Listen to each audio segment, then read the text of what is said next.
자, 시간이 됐으니까 시작하겠습니다. 안녕하십니까?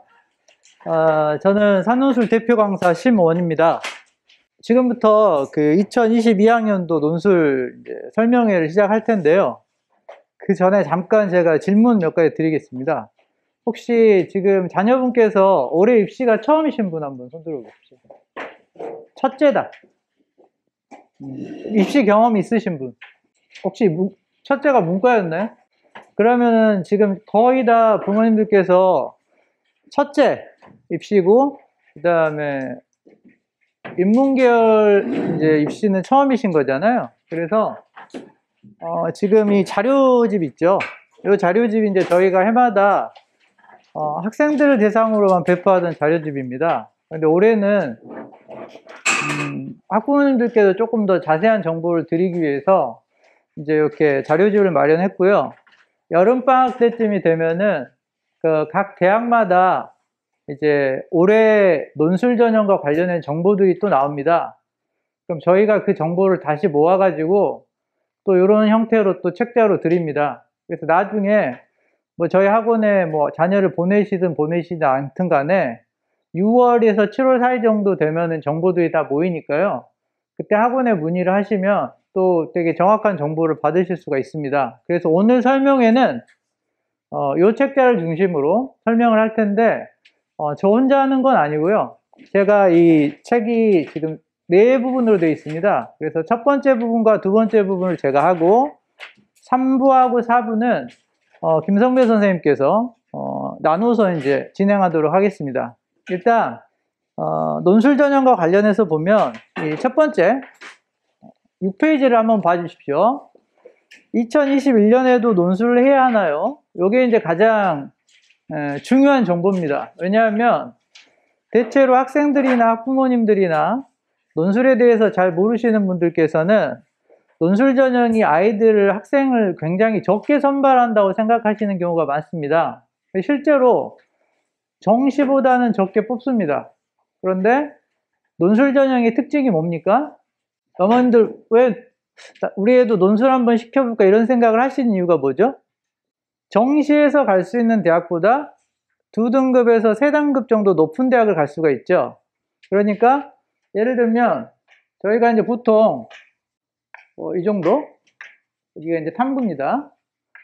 2, 3위, 3위 정도 나왔을 때 그러면은 정시에서는 어디까지 노려볼 수가 있을까요? 수능으로. 잘 모르십니까? 뒤에 나오긴 하는데 이 정도가 인서울 턱걸이입니다. 그러니까 인서울에 있는 대학을 정시로 가려면은 좀 어중간히 괜찮은 대학 가려면 이 정도 나와야 됩니다. 이거보다 이제 수능 등급이 떨어지면 인서울 뭐 간당간당히 갈 수도 있지만 원하는 대학은 가기 힘듭니다. 여기가 국어고, 여기가 수학이고, 영어고, 탐구 하나, 탐구팀 이제 이렇게 2개가 보통 이제 반영이 되잖아요. 그래서 수능은 이렇게 이제 5과목을 봅니다. 물론 뭐 한국사도 있고 하지만 그건 이제 반영이 안 되니까. 그러면 탐구 2개를 이제 한 과목으로 잡으면 4개가 되죠. 이 정도 수능 점수가 나오는 학생이 논술 전형으로 내가 어딘가를 도전한다면 어디를 도전할 수 있을까요? 이것 때문에 여기 앉아 계신 거예요, 사실은. 다른 이유가 아니라, 왜냐하면 정시로는 어디든 갈 수 있죠. 제주도에도 대학이 있고 지방에도 대학이 많이 있습니다. 그런데 굳이 정시만 하지 않고 논술 전형을 한번 도전을 해볼까? 라고 생각하는 이유는 정시에서 인서울 이제 턱걸이 할 수 있는 이 정도 수능 성적이면 논술 전형에서는 성균관대, 서강대, 중대, 이대부터 지원을 할 수가 있습니다. 논술을. 그러니까 성적대가 이 정도 나오고 자기가 나는 인서울 중상위권을 도전해보고 싶어 라는 목표의식이 분명한 학생이라면 논술 전형을 시작하는 게 맞겠죠. 근데 이렇게 말씀을 드려도 너무 적게 뽑지 않아? 이렇게 이제 말씀하신단 말이에요. 그래서 첫 번째로 우리가 확인해 봐야 될 게 정말로 논술이 그렇게 적게 뽑는가? 정말로 논술이 엄청나게 적게 뽑는가? 이제 그걸 한번 확인을 해 봐야 됩니다. 그래서 8페이지를 한번 보시죠. 8페이지를 보시면 논술로 인문계열입니다. 인문계열로 논술로 뽑는 전체 인원 중에서 우리가 인서울 상위 12개 대학이라고 부르는 대학입니다. 이게 총원이 몇 명인지 한번 확인해 보시죠. 2068명이죠. 연세대, 성균관대, 서강대, 한양대 쭉 다 합쳐가지고 숙명여대까지 2068명을 뽑습니다. 그런데 수능 정시로 뽑는 인원이 5859명이죠. 그럼 비율이 어떻게 되냐면 대체로 정시 대 논술 이렇게 보면 논술로 1명을 뽑을 때 정시로 몇 명 뽑습니까? 3명 정도를 뽑는다는 걸 알 수 있죠. 1대 3입니다. 그렇죠? 그러면 논술하고 정시를 뺀 나머지는 뭐겠습니까? 수시 학생부 전형이겠죠? 그러면 이제 숫자가 대충 맞죠? 6, 1, 3 정도라고 생각하시면 됩니다. 그러니까 인원이 적은가요? 많은가요?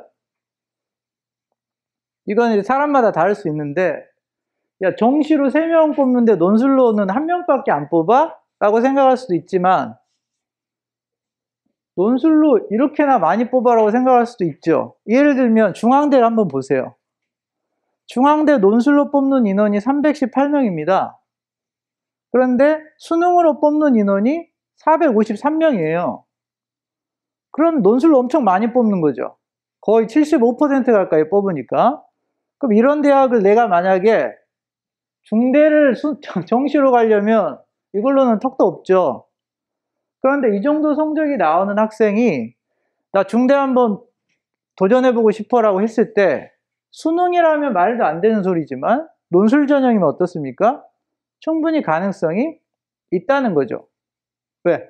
많이 뽑으니까요. 그 다음에 이거 잘 보십시오. 몇 과목입니까? 5과목이죠. 이거 5로 나누면 어떻게 되죠? 0.6이죠. 그냥 산술로만 계산해도 한 과목당 뽑는 인원이 0.6명이잖아요. 왜냐하면 5과목을 다 열심히 해가지고 3명을 뽑잖아요. 근데 논술은 몇 과목입니까? 한 과목이죠. 그럼 과목당 학생을 선발하는 인원이 어느 쪽이 많습니까? 논술이 많습니다. 그러니까 논술로 전혀 적게 뽑는 게 아니고 논술 한 과목을 잘했을 때 갈 수 있는 대학의 선택지가 굉장히 높아진다라는 거를 반드시 아셔야 됩니다. 이거를 요새는 이제 저희가 많이 얘기하고 해서 알려져 있지만 재수생들한테 물어봅니다. 작년에 논술했습니까? 안 했는데요. 왜? 그냥 정시로 하려고 수능으로 가려고요. 그럼 작년에 논술로 얼마나 뽑는지 알았어요? 몰랐다는 거예요. 작년에는 이것보다 더 많이 뽑았죠. 이게 1대, 심지어는 3년 전에는 이게 비율이 1대 1.7 정도까지도 됐습니다. 거의 2대1 수준이었어요. 그러니까 정시로 2명 뽑을 때 논술로 1명 뽑았단 말이에요. 그러니까 그렇게 많이 뽑는데 학생들은 실제로는 수능 공부를 너무 많이 하고 그걸 너무 당연하게 오랜 시간 가장 중요하다고 생각해 왔기 때문에 실제로 논술로 어느 정도로 뽑는지도 모르는 상태에서 그냥 수능 공부만 합니다. 나중에 6월 모의고사 보고 나서 수능이 좀 어렵다라고 생각이 들었을 때 그때 가서야 논술에 관심을 갖게 되면 뭐 진짜 이렇게 많이 뽑았었던 거야? 라고 이제 생각을 하게 되죠. 그러니까 올해 입시를 생각하실 때 첫 번째로 고민하셔야 되는 거는 현역들한테 입시는 뭐 재수능도 마찬가지지만 일단 정시하고 수시로 나뉘죠. 근데 논술하고 여기에 이제 학생부가 있습니다. 그럼 이렇게 따져보셨을 때 학생부로 이제 자기가 원하는 대학을 가려면은 당연히 내신과 함께 활동도 있죠. 활동 스펙이라고 하죠. 보통 이게 굉장히 좋아야 됩니다. 만약에 활동이 어느 정도 평범한데 얘를 학생부로 붙이려고 하면은 숙명여대 정도가 2점대 초반에서 1점대 후반이 나와야 됩니다. 내신이. 그걸로도 떨어지는 학생들도 있어요. 그러니까 학생부 전형으로 자기가 원하는 대학을 가기도 여기는 많이 뽑죠. 6대, 1대 3 정도 줄 테니까. 하지만 내신이 만약에 내가 3 넘어간다? 그러면 특목고가 아닌 이상 또 일반고에서도 정말로 이건 전국급의 어떤 실적이나 스펙이 없는 한 자신이 원하는 인서울 중상위권 대학을 가기가 매우 어렵다는 거죠. 그러면은 이제 한번 생각을 해보십시오. 자녀분들의 11월 모의 성적 아시죠? 수능 성적, 수능 모의고사 성적. 그 수능 모의고사 성적이 어느 정도 되는지 한번 생각해 보시고, 아, 우리 애도 이 정도 되는 것 같아. 그러면 뭐 인서울 정도를 노려볼 수는 있겠네. 여기도 이제 한 가지 함정이 있긴 하지만 일단 그렇게 생각하시면 되고, 그러면 전체 10명을 뽑는 것 중에서 한 3명 자리를 놓고 경쟁해 볼 수는 있겠구나 라고 생각하시면 돼요. 일단 이 정도 나오면. 그 다음에 우리 애가 내신이 3 이내, 그러니까 2.9, 2.7, 뭐 2.5 거기에다가 충분한 활동도 가지고 있다면 학생부도 한번 써볼 수 있겠네 해서 전체 10명 정원에서 9명 자리를 놓고 공부를 할 수가 있죠. 그러면 논술은 안 해도 사실 뭐예요? 부담이 별로 없습니다. 그러니까 우리 애가 확실히 학생부 전형으로 메리트가 있는 스펙을 가지고 있고 내 욕심이 그렇게 크지 않아서, 애 욕심이 크지 않아서 학생부 전형으로 어느 정도 뭐 인서울이 꼭 아니더라도 인서울 근처에 있는 대학을 내가 가도 만족해. 그러면 6 더하기 3을 가지고 입시를 하시면 돼요. 근데 만약에 우리 애가 학생부가 내신이 3 넘어가. 4점 몇. 스펙도 별로 없어. 그럼 6이 날아가죠. 그럼 남은 거는 이제 4인데 10개 중에서 6개 엄청 크죠. 그것만큼 남아있는 게 4개인데 4개 중에서 하나를 포기하고 요것만 한다? 게다가 이거 아무리 열심히 해봤자 인서울 될지 안 될지도 불확실하다. 이제 이런 상황일 경우에 그럴 때는 대체로 논술을 하게 됩니다. 문제는 이제 논술을 언제 시작하고 얼마나 열심히 할 건가, 시간을 얼마나 투자할 거냐 문제죠. 다시 정리를 해드리면 학생부로 원하는 대학 못 간다. 그 다음에 수능이 등급이 이 정도 왔다 갔다 한다. 이거보다 아주 좋으면 이걸로만 노릴 수 있죠. 그러니까 어떤 학생들이 있냐면 학생부는 대체로 좋은 편은 아니야. 하지만 수능은 엄청 좋아. 1212 나온단 말이에요. 그럼 그런 학생들은 정시만 해도 또 가능성이 있어요. 왜냐하면 정시로 갈 수 있는 길이 있으니까. 그러면 가장 애매한 학생들이 누구냐? 가장 애매한 학생들은 바로 일반고에서 내신 3등급 초반, 2등급 후반 여기 왔다 갔다 하나 했다. 2학년 때까지. 그럼 그런 학생들이 이제 갈등을 하죠. 왜냐하면 학교 가면 모든 학교에서는 내신 열심히 관리해서 학생부가 많으니까 학생부로 가라고 합니다. 그런데 이제 그 학생만 열심히 하는 건 아니죠. 그래서 다들 내신에 이제 3학년 때 막 열심히 해요. 안 올랐어. 그래서 3.2 정도 나왔다. 근데 스펙이 그렇게 좋은 편은 아니었어. 그럼 얘는 이제 학생부 전형으로는 자기가 원하는 데를 쓰기가 어렵거든요. 그러면 이제 뭐 하냐면은 정시 공부를 해요.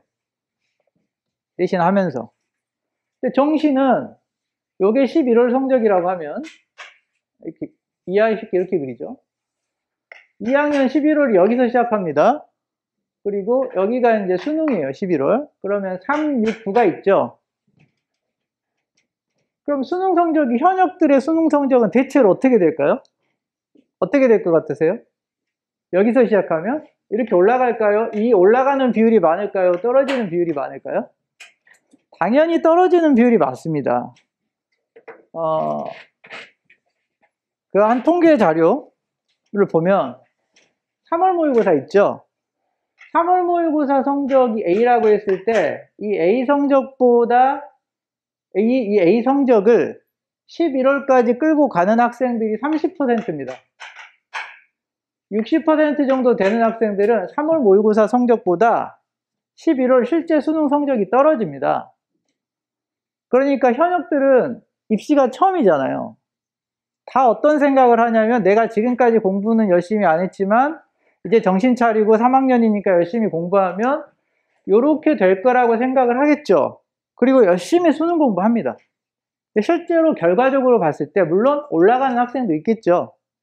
대체로 이제 떨어진단 말이에요. 그러면 요 정도에서 시작한 학생이 실제로 수능에서 이렇게 나오면 굉장히 잘하는 겁니다. 그러니까 현역 3학년 현역들의 수능 점수가 기대만큼 엄청나게 올라갈 거라는 환상은 버려야 돼요. 그쵸? 그러면 이 학생은 더 떨어질 가능성이 높다는 얘기잖아요. 그래서 이제 만약에 이런 식으로 나왔다고 해보세요. 그러면 이제 인서울 가기 좀 어려워지죠, 점점. 그리고 수능은 해마다 변수가 있죠. 특히 국어. 1교시에서 만약에 삐끗하면 잘 보던 학생들도 나머지를 이제 영향을 받아가 좀 망하기도 하고, 대체로 보면은 이 동네 학생들의 재수 비율이 굉장히 높잖아요. 70, 80% 정도까지 보는 사람들도 있는데, 이제 그렇게 됐을 때, 제일 정확한 건 현실을 인식하는 거잖아요. 그러면 이제 논술은 하나의 이제 선택지로 충분히 많은 인원을 뽑는 어떤 그 전형으로 이제 이해를 하시고 있으면 되고, 특히 어떤 학생들, 인서울 중상위권 대학의 목표가 있는데 수능 점수가 조금 애매하게 나오고 학생부가 3 넘어간다. 그러면 반드시 고려를 해야 되는 과목이 이제 논술이 되는 겁니다. 현실적으로 이 학생이 실제로 이제 이 정도 성적 나와가지고 성대도 가고 중대도 가고 이대도 가는 학생들이 많이 있거든요. 그러면 그 학생들은 이제 입시 성공이죠. 그러니까 논술로 대학을 가게 되면 일단은 입시는 그걸로 성공이에요. 대성공. 왜냐하면 정시로는 가기가 어려우니까. 이건 이제 아주 평범한 케이스고, 이번에 합격생 중에서 저희 이제 합격 결과가 나왔는데, 내신 7등급이에요. 여학생인데, 그 다음에 수능은 2등급 2개 정도 나오고, 수학은 좀 포기. 5등급 정도 나오고, 252에다가, 내신은 7등급. 그럼 얘가 어디를 갔냐? 숙대를 갔습니다. 이거는 실제로 수능으로는 불가능한 거죠. 근데 이런 것들이 어떤 문제가 있냐면, 저희는 올해 몇 명 붙었냐면은 중복 포함해서 166명이 갔어요. 논술로만. 인문계열 논술로만. 작년에는 181명이 갔고. 좀 줄었죠? 왜 줄었을까요? 더 적게 뽑고, 그 다음에 코로나 때문에 현역들이 좀 작년에 불리했습니다, 확실히. 하지만 적은 인원이 아니에요. 그러니까 저희는 해마다 이런 학생들이 논술로 자기가 원하는 대학을 가는 걸 많이 보죠. 특히 이화여대 같은 경우에는 잘 보낼 때는 이화여대 전체 논술 정원의 10%를 저희가 보냈습니다. 30명을 보낸 적이 있는데 이화여대만. 이화여대 30명인데 이화여대 그해 논술 정원이 300 몇 명이었어요. 그러니까 그게 왜 가능하냐면 걔네들이 그럼 다 1등급 애들이냐? 전혀 아니죠. 이화여대는 3합 6이에요. 2가 있으면 돼요. 근데 다른 데보다 좀 높아가지고 2가 2개 필요합니다. 그러니까 여학생들 중에서 2등급이 3개 정도 나오고 하지만 학생부는 안 되고 논술 열심히 하는 학생들이 그렇게 간다는 거죠. 올해도 18명인가 갔어요. 이대만 논술로. 4년 전액장학금도 꽤 있고. 우리는 이렇게 합격생들을 해마다 많이 보니까 당연히 공부하면 된다고 믿고 있는데 각각 개별 학교로 보면은 작년에 우리의 다니는 학교에서 논술로 몇 명 갔지? 얼마 없을 거예요. 그렇죠? 그러니까 저희 학원에서 합격한 애들이 이제 학교로 흩어지죠. 그러니까 주변에서 논술로 합격하는 학생들을 보게 되는 경우가 드물고 그렇게 되니까 현실적으로 논술은 너무 어렵다. 이렇게 생각하시게 되는 경우가 많죠. 자, 그래서 12페이지를 한번 보시죠. 지금 제가 이제 짧게 전체적인 흐름을 말씀드린 겁니다. 12페이지 보시면 가장 위험한 경우가 있죠. 내신 2점대 중후반에 3점 초반 일반고 기준에 그러면은 이제 강남, 서초, 송파에서 현실적으로 학생부 종합전형을 쓸 수 있는 마지노선이 이 정도 된단 말이에요. 일반고 2.5이네. 자사고 같은 경우에 3.5예요. 3.5 정도 되면 내가 어딘가 한번 써볼 수 있겠다 생각이 들어요. 그러니까 이 학생들이 1학기 때는 뭘 하게 되냐면 내신에 이제 올인을 하게 됩니다. 결과적으로 근데 이게 잘 안 돼요. 실제로. 그렇게. 그리고 차라리 이제 속 편한 경우가 13페이지 있죠. 내신이 3점에서 4점대 이하. 이 정도가 되면은 아예 이제 뭐가 날아갑니까? 학생부가 날아가죠. 그럼 이 학생들한테 남은 거는 이제 정시밖에 없어요. 근데 이걸로 성이 안 차거든요. 그러니까 이걸 할 수밖에 없는 거죠. 이렇게 됩니다. 그래서 지금 현재 상황이 어떤 상황인가? 이걸 한번 생각을 해보시고요. 그 다음에 이제 보셔야 될 게 15페이지부터 16페이지 사이를 보면은 부모님들 이해하기 좀 편하시라고 그 수능 등급에 따른 정시 지원 가능 대학을 간단하게 정리를 해놨습니다. 요걸 한번 보시고요. 지금 체크를 한번 해보세요. 우리 애가 지금 어디 급에 속하는지. 예를 들면 다 1등급이다. 그러면은 서영고겠죠. 112, 12. 뭐 성서중한. 다음 페이지에 보시면 23333 정도까지가 인서울 근처에 있는 이제 대학.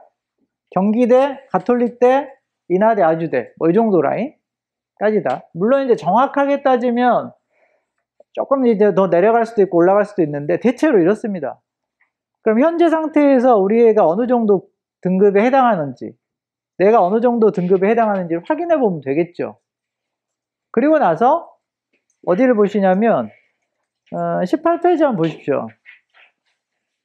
18페이지를 보면 2, 3, 2, 2, 2면 성균관대부터 모든 대학에 도전할 수 있다 이렇게 돼 있죠. 그래서 이게 수능 최저입니다. 즉 논술 시험을 보려면은 어떤 대학들은 수능 최저도 안 보는 대학이 있어요. 수능도 안 볼 테니까 그냥 논술만 잘 쓰면 돼 이런 대학이 있고, 그렇게 하면 너무 물이 흐려지니까 우리 대학은 좀 수능 최저를 가이드를 정해놔야 되겠어 이렇게 판단하는 대학들이 있겠죠. 아무래도 상위권 대학일수록 수능 최저가 높겠죠. 근데 수능 최저의 수준이 갈수록 낮아집니다. 예를 들면 성균관대 보십시오. 영어 2등급 꼭 포함해야 되고 두 과목이 합이 4면 되죠. 그러니까 지금 이 학생 국어 2, 수학 3, 영어, 수학은 여기가 5든 4든 7이든 상관이 없어요. 그냥 2가 있잖아요. 그러면 논술 전형을 쓸 수 있다는 겁니다. 성균관대를. 서강대도 마찬가지고 다른 데 다 마찬가지입니다. 그 충족만 하면 3개 영역의 등급 합이 6만 되면 성대, 서강대, 중대, 이대를 쓸 수가 있죠. 그 다음에 내려가 보면 경희대 같은 데 보십시오. 두 개야 뭐예요? 두 개야 보면은 요거 2, 3이잖아요. 이게 된다는 얘기죠. 그럼 어떻게 보세요. 여기가 2, 여기가 6, 여기가 4, 여기가 3, 여기가 2면 2등급이 두 개죠. 그럼 2합 4예요. 실제로 이렇게 나온 학생이 나는 경희대 갈 거야, 정시로 경희대 갈 거야 라고 하면 너무 많이 수능을 높여야 되잖아요. 그것도 의미가 있죠. 하지만 그 학생이 만약에 탐구 혹은 수학이 아주 안 나오니까 수학할 시간을 좀 줄이고 어차피 등급이 안 나오니까 그 시간을 논술에 조금만 투자하면 가능성이 생길 수 있다는 겁니다. 왜냐? 이따 김성민 선생님 말씀하시겠지만 전국에서 논술 공부 제대로 하는 애들이 없습니다. 지금 누가 논술 공부합니까? 저희 학원에 지금 수강생이 100명 정도 돼요, 논술로. 근데 저희가 대치동에서 작은 학원이 아니거든요. 그러면은 전체적으로 봤을 때는 지금 논술 준비를 제대로 하고 있는 애들이 거의 없다는 소리예요. 그러니까 남들 안 할 때 열심히 할 수 있는 거죠. 그 다음에 이제 최저 없는 대학들 있죠. 19페이지 밑에 보시면 연세대, 한양대, 그 다음에 한양대 에리카, 외대 글로벌, 단국대, 인하대 이런 데가 있는데 연세대, 한양대 같은 경우는 굉장히 상위권 대학이잖아요. 근데 여기는 아예 수능도 안 보고 내신도 안 봅니다. 그냥 논술로만 뽑아요. 그러니까 여기는 이제 말 그대로 현대판 과거 시험인 거죠. 전국의 인문계 학생들 중에서 누가 제일 똑똑한가? 즉 인문계에서 똑똑하다는 건 글 잘 읽고 잘 쓰는 거잖아요. 그러니까 그런 애들을 뽑는 시험이 된 거죠. 그래서 만약에 나는 수능은 좀 약하지만 열심히 해가지고 한양대를 가고 싶어. 그러면 이제 도전을 해볼 수는 있죠. 물론 아무나 도전하라고 하진 않습니다, 저희가. 너 연대 갈 수 있어. 이렇게 하진 않아요. 왜냐하면 저희도 나름대로 학생들을 평가하는 기준이 있기 때문에 일정 기준 이상이 되면 권유를 해보죠. 뭐 연세대를 써볼 생각이 있느냐, 한양대를 써볼 생각이 있느냐 이렇게 이제 얘기를 하지만 여기는 너무 경쟁률이 높습니다. 뭐 200대 1까지 또 나오니까. 하지만 붙는 학생도 있어요. 작년에도 한양대 한 명 붙은 것 같은데 걔도 막 180대 이런 거 뚫고 붙은 거니까 불가능하지는 않죠. 자, 그 다음에 20페이지를 보시면 컨설팅 사례가 나오죠. 이 학생이 지금 보면은 일반적인 합격 사례예요. 그러니까 저희 학원 다니는 학생들 중에서 막 극단적인 사례 있잖아요. 아까 말씀드렸던 막 수학 7인데 막 어디 붙고 이런 거 아니고 그냥 일반적인 사례. 보십시오. 3월 모의고사 성적이 잘 나왔죠. 111, 23이 나왔습니다. 그럼 이 정도면 사실은 정시만 열심히 해가지고 뭐 탐구만 좀 올리면 뭐 연대도 가고 막 그럴 것 같네? 근데 얘가 6월 모의고사 성적 보세요. 231, 33이죠. 그러니까 뭐예요? 국어랑 수학이 한 등급 이상씩 떨어졌죠. 그리고 결국 수능 성적을 보시면 국어는 한 등급 떨어지고 수학은 2등급 떨어지고 영어는 한 등급 떨어지고 탐구 합은 같죠. 그러니까 전체적으로 보면 합이 한 2개에서 3개 정도 떨어진 거예요. 이 정도 점수로는 안 되죠, 엔서울이. 얘가 어디가 됐냐? 중앙대 간호학과, 서강대 인문 예비 3번이죠. 예비 3번이면 거의 된 거나 다름없죠, 사실은. 그 다음에 숙대교육학부. 요게 이제 일반적인 현실이에요. 얘가 논술을 2월에 등록했잖아요. 그쵸? 보통은 이게 3월 모의고사 이 정도 나오면은 안 하거나 아니면 좀 늦게 해도 되지 않을까? 이렇게 생각할 수도 있는데 이 학생은 학생부 전형을 쓸 가능성이 좀 낮았기 때문에 선택지가 논술밖에 없었던 거죠. 그래서 좀 일찍 시작해가지고 좋은 결과가 나온 사례입니다. 이렇게 생각을 하시면 됩니다. 자, 그래서 정리를 해보면 일단 숫자를 하나 외우셔야 되겠죠. 1대3 인서울 상위권 대학, 그 다음에 전체 논술로 뽑는 대학이 한 30개 정도 됩니다. 그 대학을 다 합쳤을 때 정확하게 말하면 3이 아니라 2.7 정도 돼요. 논술로 한 명을 뽑을 때 초등학교 때부터 그렇게 열심히 해왔던 정시는 3명을 뽑습니다. 그렇죠? 그러니까 논술로 뽑는 인원이 그렇게 적은 것이 아니다. 이게 첫 번째 팩트. 그 다음에 학생부 전형을 먼저 고려를 해야 되는데 내가 3등급 넘어갈 경우에 과연 그다음 내가 특별한 활동이 없는데 내가 원하는 그 대학에 학생부를 쓸 가능성이 있는가? 별로 없다. 그리고 수능 현역인 경우에 11월 지금 나오는 점수는 실제 점수가 아닙니다. 그리고 3월에 나오는 점수 실제 점수가 아니에요. 실제 점수는 6월이나 9월까지 가야 되는데 6월 모의고사를 볼 때 재수생들이 다 시험을 보고 9월 모의고사를 볼 때 반수생들이 다 들어옵니다. 그래서 실제 경쟁 인원들이 11월에 다 결집을 하죠. 그러니까 현역들은 뒤로 가면 갈수록 밀릴 수밖에 없어요. 수능을 2년, 3년 하는 애들한테 이길 수가 없죠. 그래서 대체로 정시의 3중에서 1.5 정도는, 절반 정도는 누구 겁니까? 재수생 거예요. 재수생 거. 그 다음에 논술에서도 일정 부분 누구 겁니까? 재수생 거겠죠. 작년에 저희 학원에서 그 예비 받은 애들 있잖아요. 못 가고. 걔네들이 또 100명이 넘어요. 그럼 걔네들이 올해 재수를 할 텐데 논술을 하겠죠. 얼마나 아깝습니까? 작년에 제가 가르쳤던 애들 중에서 3등급 딱 2개 나왔어요. 333 이렇게 나왔어요. 33344. 걔가 숭실대 예비 1번을 받았어요. 33443 뭐 이렇게 받아가지고. 그러니까 숭실대는 당연히 좋은 대학이잖아요. 그 점수는 못 가요. 근데 예비 1번으로 떨어졌어요. 부모님한테 전화가 왔는데 올해 언제부터 논술을 하면 되나요? 걔가 작년 6월부터 했어요. 6월부터. 걔가 3월부터 했으면 됐을지도 모르죠. 하지만 어쨌든 작년에 예비 1번으로 떨어지든 2번으로 떨어지든 떨어진 거니까 그런 애들은 올해 반드시 논술을 합니다. 그럼 논술 공부도 어때요? 오래 하면 오래 할수록 좋으니까 가능성이 좀 있겠죠. 하지만 수능보다 논술에서 재수생이 가져가는 비율은 더 적어요. 왜? 전체적으로 논술 공부 안 합니다. 지금 재수생들 중에서 누가 논술 공부하겠어요? 안 하죠. 그러니까 전체적으로 보면 3, 1. 여기에서 이건 굉장히 큰 숫자다. 그 다음에 현재 이 정도가 인서울 마지노선이다. 이렇게 생각하시면 됩니다. 그 다음에 이제 조금 더 이제 생각을 해보면, 그래, 많이 뽑죠? 꽤 많이 뽑아요. 인서울 상위권 대학을 가기 위해서 논술 전형이 필요합니다. 알겠어요. 그러면 남는 의문은 두 가지죠. 과연 그거를 우리 애가 경쟁을 뚫을 수 있을까? 요거하고요. 우리 애 내신도 안 좋은데 내신 반영은 뭐 어떻게 하지? 이런 것들. 그거 있죠. 그러면 실제로 이제 어떻게 되는지 한번 보죠. 가장 대표적인 게 경쟁률에 대한 얘기인데 31페이지 한번 보십시오. 자, 요거하고 내신 얘기만 간단히 하고 이제 다음 실제로 논술 준비를 어떻게 해야 되는가? 지금부터 이제 뭐 이런 것들 학생부나 논술 정시를 어떻게 계획하고 관리해야 되는가? 이제 이런 것들은 김성배 선생님이 좀 말씀해 주실 겁니다.